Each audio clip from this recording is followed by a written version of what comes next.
The radio waves had been screaming for 3 years. No one answered. No one even heard. Commander Ji-Ho Park stood in the dark control room of Valtheran Station, watching the signal come through on her screen like a heartbeat that no one was checking. She was a woman in her 50s, with gray streaking through her dark hair and tired eyes that had seen too much of space. The station orbited a dead planet that humans had tried to colonize and failed. Now it served as a listening post, a place where the galaxy's signals came to be heard and mostly forgotten. Min-Soo Kim, her communications officer, sat at the console with his fingers dancing across the keyboard. He was younger, maybe 30, with quick movements and a mind that worked faster than most people could talk. He had been the one to first notice the signal, buried under static and cosmic noise like a voice calling from a locked room. "It is the same message again," Min-Soo said, his voice steady but tight. "Same frequency, same language pattern, same desperation." Ji-Ho leaned forward and listened. The signal came through as vibrations and patterns, translated by the station's computers into something humans could almost understand. It was not words exactly, but something that felt like words, something that felt like someone was dying. "How many times has this been sent?" Ji-Ho asked. 10,000 times, Min-Soo said. "Maybe more. They have been calling for 3 years without stop, calling and no one answers." Ji-Ho Park had been commander of Valtheran Station for 6 years. In that time, she had seen the great powers of the galaxy grow more tired and more cruel. The Zixthari civilization ruled most of the known space. They were ancient and powerful and had decided long ago that not every species deserved saving. They chose who lived and who died by the simple measure of how useful that species was. The Srelkai, who were sending this signal, were not useful.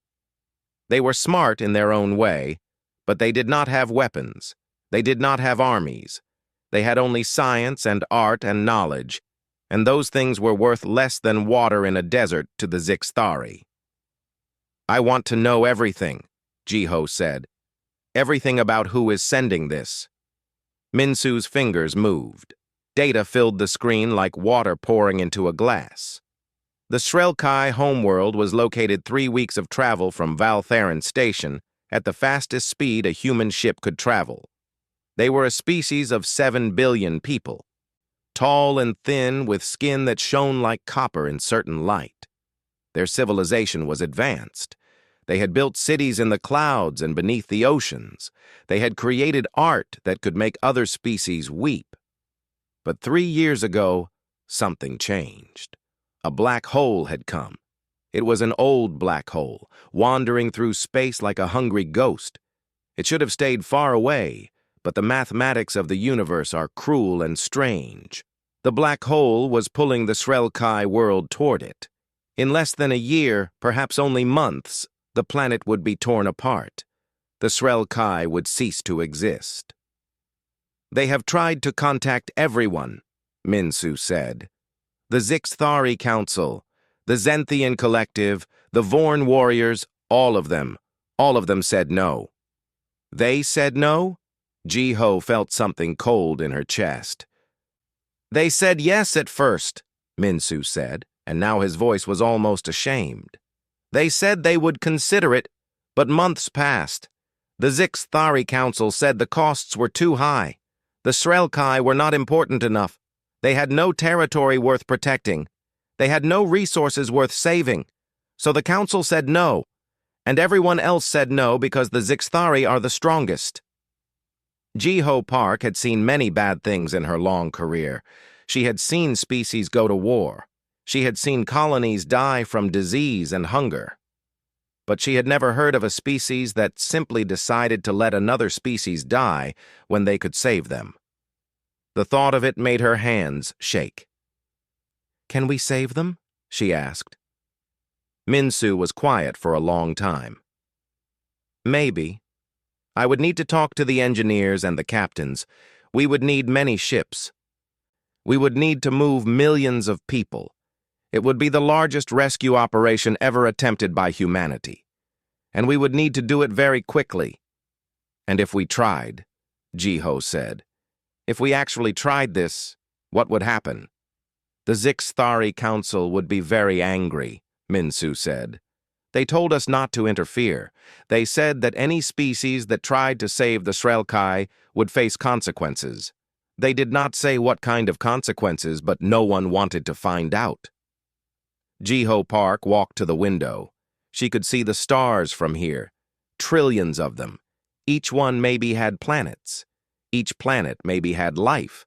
And somewhere in this great universe, billions of intelligent people were waiting to die because other people had decided they were not worth saving. She thought about her own family. She thought about her daughter, who was on Earth, who had asked her mother before she left, "Will you be safe out there?" And Ji-ho had said, "Yes, because there are good people in the universe, people who help each other." But was that true? Were there good people? Or was it just a story that mothers told their daughters so they could sleep at night? "Prepare a report," Ji-ho said. "Everything you can find about the Srelkai, their technology, their biology, their culture. How many we might be able to save. How long we have. I want to know if this is possible." "And then?" Min-soo asked. "And then," Ji-ho said, "we will make a choice." She did not say it to Min-soo, but she was already making the choice in her heart. If the Sci-Fi Council had decided that the Srelkai were not worth saving, then Ji-ho Park would save them anyway. She did not know if it would work. She did not know if she would succeed.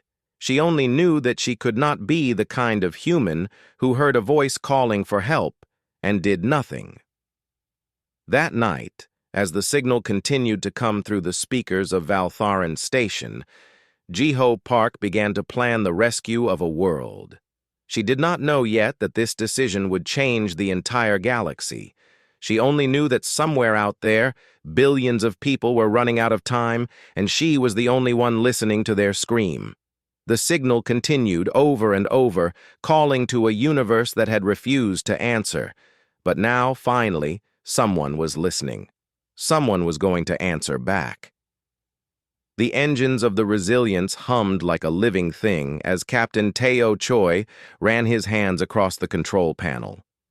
The ship was old, built more than 40 years ago, and she had carried humans to the edge of explored space and back. She was not the biggest ship in the human fleet, and she was not the fastest, but she was reliable. In what was coming, reliability would matter more than anything. Teo was a man of 45 years with dark eyes and a scar that ran down his left cheek from an accident during his first deep space mission. He had been a pilot for 20 years and had never refused an order that felt right. This order felt right, even though his commander was committing them all to something that could end very badly. Ji-ho Park had given him the news 4 days ago. They were going to rescue the Srelkai, not in a year. Not with approval from the Galactic Council, now, with whatever ships they could prepare and whatever volunteers they could gather. "People are scared," Rina Song said, looking up from her engineering station. She was a young woman, maybe 28, with sharp features and hands that could fix almost anything. She had worked on the Resilience for 5 years and knew every piece of metal and every wire in the ship. "They are scared because they know what the Sci-Fi said about interference. And they are scared because this rescue, if we attempt it, will use almost everything we have. Then let them be scared," Teo said. "Fear is better than doing nothing. Fear means they understand what is happening. And understanding is what we need now." The crews were loading supplies, food, water, medical equipment, thousands of blankets and shelters. The ships of the human fleet were never meant to carry millions of refugees, but they would have to. Humans had the technology to expand internal spaces using scientific methods that bent the normal rules of space and matter. It was not perfect, and it was not comfortable, but it would keep people alive. Dr. Haewon Lee worked in the medical bay, preparing for the largest medical crisis in human history. She was a woman in her 60s with gray hair tied back in a simple way and hands that had worked to save lives for 40 years. She had studied the Shrelkai biology from the signals and data that Minsu had collected. They were not so different from humans. They bled. They could be hurt. They could die. "We will need to move very fast," Haywan said to her medical team. "The old people may not survive the journey. The young will be scared. The sick ones will need care that we might not be able to give. All of these things we must accept. We do the best we can, or we do nothing at all." The fleet launched from Valtheran Station 5 days later. 17 ships, carrying supplies and equipment and hope. The journey would take 3 weeks at full speed, 3 weeks to reach a world that was dying, 3 weeks to move an entire civilization from their homes to places they had never been. Captain Teo pushed the Resilience harder than he should have. The engines complained. The metal of the ships sang with the strain. But they needed to get there. Every day they delayed, the black hole came closer. Every day the Shrelkai's time grew shorter. When they arrived at the Shrelkai world, the sight took their breath away. The planet was beautiful. It was blue and green and white with clouds like brushstrokes on a painting. But the black hole was visible now. It hung in the sky above the world like a mouth waiting to eat. It was not close enough to see in detail, but everyone knew it was there. Everyone could feel its pull. The Shrelkai had been waiting. They had read the human transmissions. They had seen the ships coming. But many of them did not believe that help was real. Some had stopped hoping so long ago that hope itself felt like a lie. The cities were in chaos.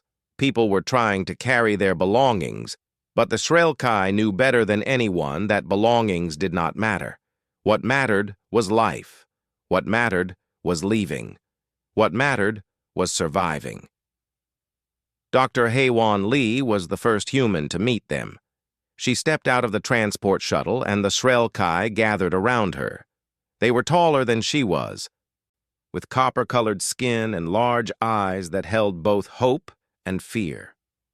They had lived for 3 years with the knowledge of their own death.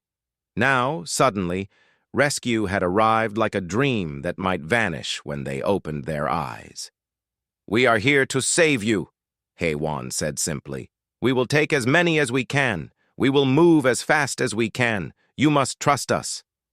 The Shrelkai began to move. Millions of them. Entire families. Old ones and young ones. Scientists and artists and builders. They came to the shuttles in great waves and the shuttles took them up to the waiting ships. Rina Song worked in the engineering section, expanding the internal spaces again and again, pushing her own technology to its limits. The ship grew hotter. The systems strained, but it held. It took 3 days to move 10 million Shrelkai. Then something went wrong. One of the smaller ships, the Hope's Journey, had been pushing too hard.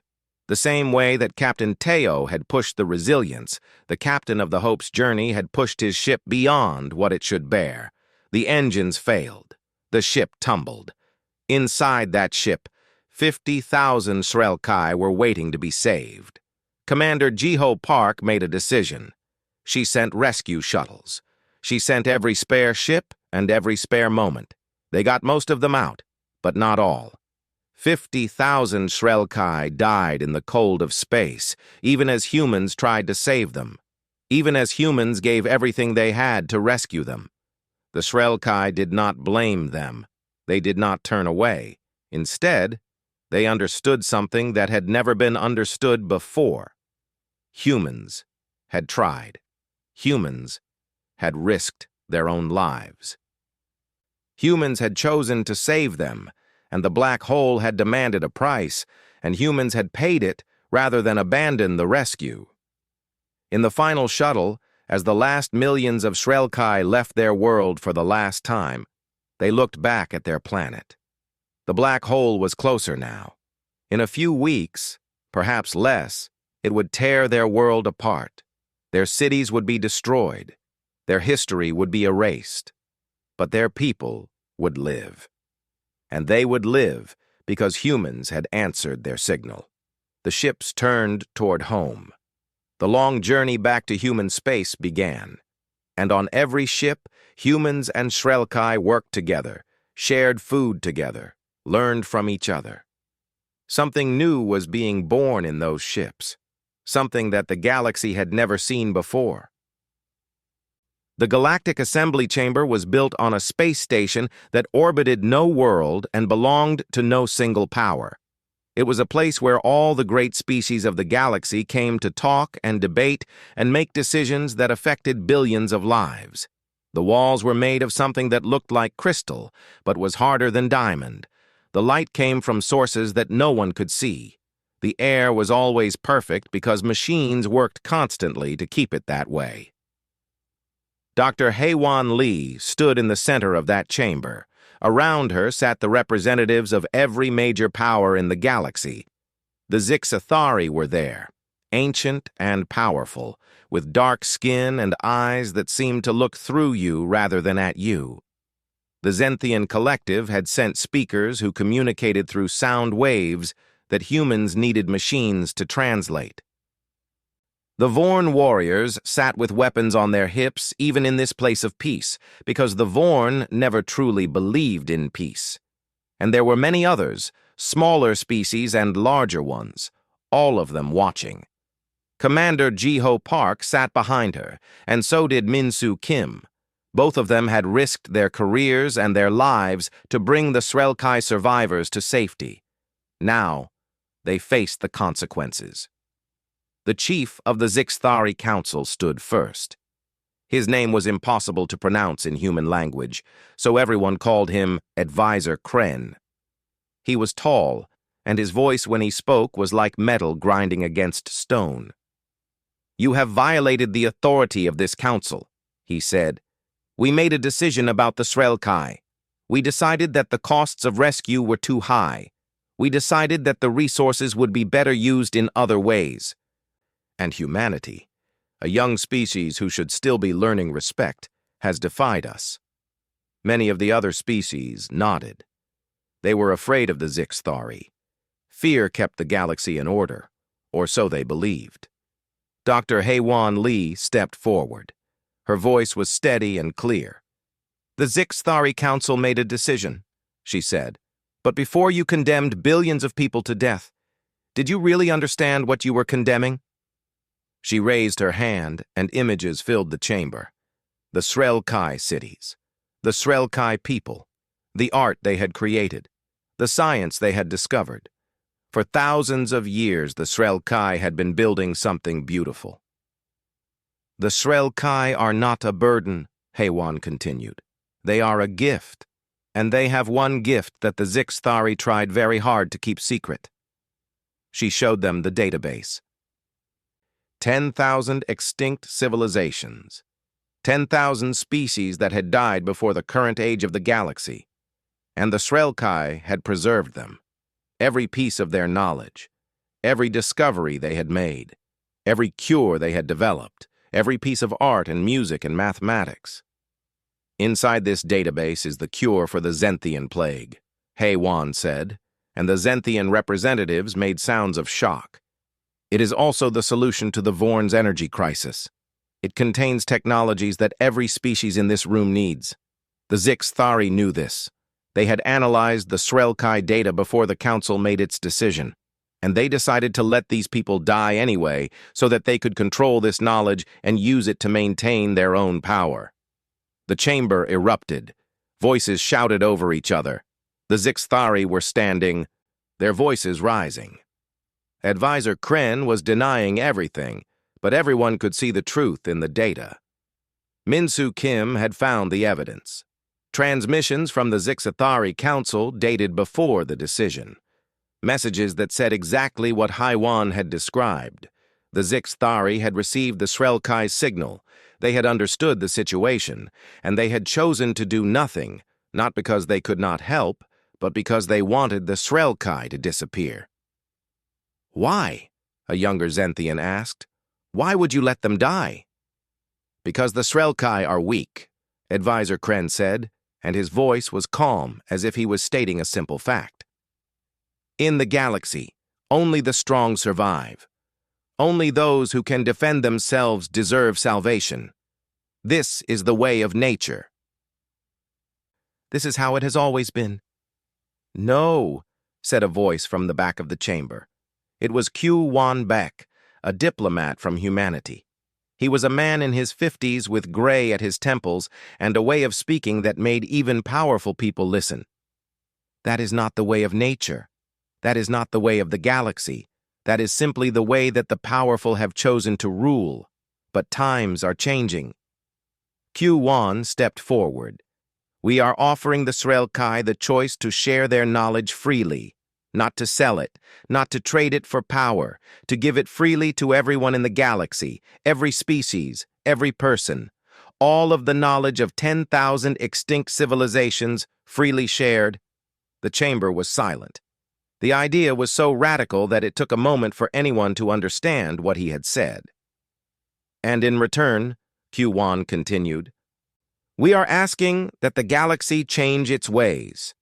We are asking that every species, no matter how small or weak, be given the right to exist, the right to live, the right to grow and develop at their own pace. No longer will the strong rule through fear. Now we will rule through cooperation. You are a fool, Advisor Kren said. Power does not work that way. The strong rule or they fall. There is no middle way. There is, said a Vorn warrior named G.U. Park, stepping forward. He was a tall being with muscles like cords and eyes that burned with intensity. I have studied humans since they came to the galaxy. I have watched them build their colonies and their ships and their alliances, and I have learned something that my people forgot long ago. The Vorn became strong through conquest and fear, but we lost something. We lost honor. We lost wisdom. We lost the understanding that true strength is not in the ability to kill, but in the ability to choose mercy. He pointed at Advisor Kren. The Zixthari are powerful, but you are not wise, and in the long run, the wise will always outlast the powerful. The Zixthari Council tried to fight. They tried to seize the Srelkai survivors and claim the database for themselves. But they had never planned for this moment. They had never imagined that the smaller species would actually stand together. They had never believed that humanity would be strong enough to defy them. They were wrong. By the end of that day, the Galactic Council had been reformed. The Zixthari still had a voice, but it was no longer the only voice. And for the first time in 1,000 years, the galaxy had hope that things could be different. The shipyards of humanity had never been busier. Captain Teo Choi walked through the construction areas and saw something that had never been seen before. Human ships being built alongside ships designed by the Srelkai, the Vorn, the Zenthian, and a dozen other species. Each design was different. Each one used different technology and different philosophy, but they were being built to work together. The new fleet was called the Alliance Fleet.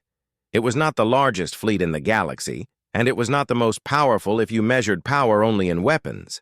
But it was something new. It was a fleet where different species trusted each other, where captains from different worlds could work together without fear of betrayal. G.U. Park, the Vorn warrior, had become the supreme commander of this fleet. It was strange to see a Vorn leading humans, Srelkai, and others. Strangest of all was that everyone accepted it. They accepted it because G.U. had proven himself through actions, not through force. He had shown that he could lead with wisdom. The Srelkai had rebuilt their colonial government. They had established new cities on planets that the humans had offered them. They were working with all the other species now, sharing their ancient knowledge, helping to solve problems that had plagued the galaxy for centuries. The plague that had been killing Zenthians for 50 years? Gone. The energy crisis in Vorn space? Solved. These were things that would have taken centuries to figure out alone. Together, they had done it in months. Rena Song had been promoted to chief engineer of the entire Alliance fleet. Her hands now designed ships instead of just fixing them. She had created something new, a technology that allowed ships to communicate faster than light, to coordinate better, to work as a single organism. It had taken her 2 months of working without sleep to accomplish it, but the result was beautiful. Dr. Haewon Lee was working with Shrelkai scientists to unlock more of the ancient database. Every day brought new discoveries. Every day brought solutions to problems that people had thought were unsolvable. The medical advances alone had already saved thousands of lives. Min-Soo Kim had become the voice of the Alliance. He spoke to other species, telling them the story of how humans had answered a signal and changed everything. He was not a fighter, he was not a politician. But he was good at making people understand why this moment mattered. Then, something that no one expected happened. The Scifistories, in their pride and fear, made a choice that would shake the galaxy. They attacked. The first warning came when a Shrelkai colony was bombed from orbit. The colony had 3 million people. Scifistories weapons killed half of them in seconds. The message was clear. The Scifistories Council was not willing to accept the new order. They were willing to start a war. The Alliance fleet was deployed immediately. Captain Teo flew the Resilience toward the Scifistories position. Around him flew ships from 20 different species. The Vorn had warships with weapon systems that sang with power. The Shrelkai had science vessels that could detect enemy positions from impossible distances. The humans had ships that were built strong and fast. The first battle was brutal. The Scifistories had weapons that had not been used in 1,000 years. They had firepower that could destroy entire fleets, but they had not fought in so long that they had forgotten how to fight against an enemy that did not panic. Jiu Park commanded from the command station. His voice was steady. His orders were clear. He did not order unnecessary violence. He did not order his forces to destroy civilian targets. When he could disable an enemy ship without destroying it, he did. When he had to fight, he fought with precision and respect for his enemies. The younger species watched and learned. They saw that true strength was not about the biggest weapons. It was about discipline. It was about courage. It was about understanding that your enemy today might be your ally tomorrow. The Scifistories lost the first battle, then they lost the second. They had greater firepower, but they did not have the will to destroy an alliance made up of beings who loved each other more than they feared dying. But the war was not finished. The Scifistories retreated to their core systems. They began to prepare for an even larger attack. They sent messages to other species, trying to convince them to join against the alliance. Some listened. The Scifistories still had power, and power was persuasive. The alliance needed something. They needed more than ships and weapons. They needed a symbol. They needed a reason for smaller species to believe that standing together was worth the risk. It was then that Commander Jiho Park made a decision that would echo through history. The Scifistories had gathered most of their remaining forces for one final attack. They were going to destroy the Shrelkai planet that the Alliance was protecting. They were going to kill everyone there, and they were going to break the will of the Alliance to resist. Jiho Park studied the battle plans. She saw the only way to stop them. One ship would have to fly directly into the Scifistories fleet and disable their main weapon. That ship would probably not come back. That ship would probably be destroyed. She took the Resilience, not some sacrifice vessel that was already damaged. She took the Resilience, the ship that was the strongest and best maintained. She took the ship that meant the most to all of them. Captain Teo tried to argue. "Commander, I should take the ship. I should be the one to do this." "No," Jiho said calmly. "I have always been the one to make the hard choices. I will not stop now." She flew the Resilience directly toward the Scifistories superweapon. Around her, the Alliance fleet provided cover fire, but they could not protect her completely.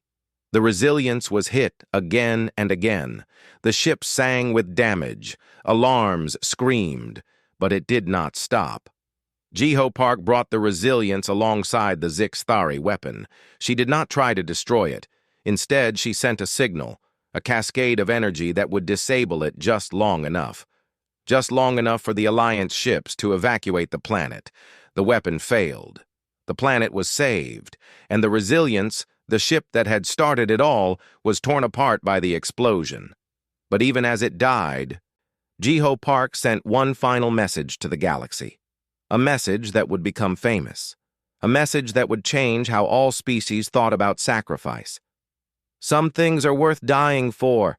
Her voice came through every speaker in the galaxy. Some beings are worth saving. Humanity remembered this when the galaxy had forgotten. And then there was silence, and the resilience was gone. The death of Commander Jiho Park changed something in the galaxy that could not be changed back. Across every species, across every world, the message was heard. Some things are worth dying for. Some beings are worth saving. The Zixthari had thought that the Alliance would break after losing its human commander. They had thought that humans would lose their will to fight. They had thought that smaller species would realize the danger and retreat to their own worlds. They were completely wrong. The Zixthari had forgotten that humans were dangerous, not because they were the strongest, but because they were willing to sacrifice. Now every species in the Alliance understood what that meant. They saw Commander Park's death not as a defeat, but as proof that the values they were fighting for were worth dying for. The Vorn warriors, who had spent 10,000 years conquering through fear, suddenly understood something new. They understood that conquering through honor was more powerful than any weapon. Jiho Park, their commander, made a speech to his own people that would be remembered for generations. He spoke about how the Zixthari had ruled through terror, and how the Alliance would rule through respect. He spoke about how true strength was not in the ability to kill, but in the ability to choose not to. Thousands of Vorn soldiers who had served under the Zixthari for decades asked to join the Alliance. They defected with their ships. They brought weapons and knowledge and skill. But more important, they brought a new understanding. The Vorn understood now that there was another way to live. The Zenthians, who had been nearly extinct from plague, sent their finest scholars and builders to work with the Alliance. The knowledge from the Shrelkai database had saved their species, and they would never forget that. They sent scientists who could calculate probabilities so advanced that the human mind could barely understand them. They sent builders who could construct things from energy and matter in ways that seemed like magic. Dr. Haiwan Lee stood in the medical center aboard the New Alliance flagship. Around her, Shrelkai doctors and human doctors and doctors from 6 other species worked together. They were studying the effects of Jiho Park's sacrifice, not in a cruel way, but to understand, to learn, to make sure that future sacrifices would not be necessary. The commander knew she would not survive, one of the Shrelkai doctors said. His name was very difficult to pronounce, so everyone called him Dr. Vren. Yes, Haiwan said. She understood the mathematics. She understood the probability of survival was less than 1%. She went anyway. Why? Dr. Vren asked. He was a scientist. He understood data and facts and logic. But this was something his logic could not explain. Because, Haiwan said carefully, humans have a piece of them that is not logic. We have something called hope, and sometimes hope is more powerful than math. The Zixthari Council fractured. The younger members, who had never known true war, began to question Advisor Kren's leadership. Why had they attacked? Why had they refused the knowledge that the Shrelkai offered? Why were they now losing a war that they had started? Some of the Zixthari wanted to negotiate. They sent representatives to Jiho Park asking for peace. They were willing to recognize the new Galactic Council. They were willing to accept that the old way was dying. But some Zixthari, the hard ones, the ones who believed that power and fear were the only language, refused to surrender. They escaped to the edges of known space and prepared for a war that they knew they could not win, but would fight anyway out of pride. Q-Wan Bayek, the human diplomat, worked with representatives from every species to build the new galactic government. It was not a conquest. It was the agreement. Every species would have a voice. Every world would have representation. No single power could rule over all the others. It was strange and complicated and messy, but it worked. Or at least it worked better than the old system where the Zixthari had ruled by fear. Rena Song continued to work on the new ships. The fourth generation of the Alliance fleet was being built now. Each ship was a masterpiece of cooperation. The engines came from Vorn design. The shields came from Srelkai science. The communication systems came from human innovation. The structural supports came from Zenthian mathematics. Each piece was better because it was made by multiple species working together. Min Soo Kim was asked to give the history of the rescue. He stood in schools and governments and universities across the galaxy. He told the story of a signal that had been screaming for help for 3 years, a signal that no one had answered. Until humans did, he would always say. Humans were not the strongest, humans were not the wisest, but humans remembered what the galaxy had forgotten, that we are all part of the same universe, that when someone calls for help, we answer, not because they are useful, not because we gain something from it, but because answering is who we are. The Srelkai, who had been facing extinction, began to rebuild and grow. They offered their knowledge freely to all species. In return, other species protected them, defended them, made sure that they would never again be left alone to face an enemy. Dr. Haewon Lee discovered something in the ancient database that shocked everyone. There was a prophecy of sorts, a prediction that had been made 10,000 years ago by a species long extinct. They had predicted that one day the galaxy would face a choice between continuing as it always had, with the powerful ruling over the weak, or changing into something new. They had not known how the choice would be made. They had not known which species would make it. But they had known that if the choice was made correctly, the galaxy would enter a new age, an age of cooperation, an age where difference was strength instead of weakness. They predicted humanity, Haewon told Ji-Yu Park. No, Ji-Yu said, understanding what she meant. They predicted that some species would answer a signal. They predicted that when that happened, the galaxy would change. It was not about humans specifically. It was about the choice to be compassionate. The resilience was never found. The ship that had started the rescue, the ship that had carried the hope of billions, was gone. But humans decided to build a memorial, a ship that would carry the name and the memory of the resilience. And on that ship, they placed a statue of Commander Ji-Ho Park, with her message carved into the base. Some things are worth dying for. Some beings are worth saving. That ship would travel the galaxy, visiting every world, reminding every species of what had happened, reminding them that they could have been alone, that someone could have said no, but someone had said yes, and everything had changed.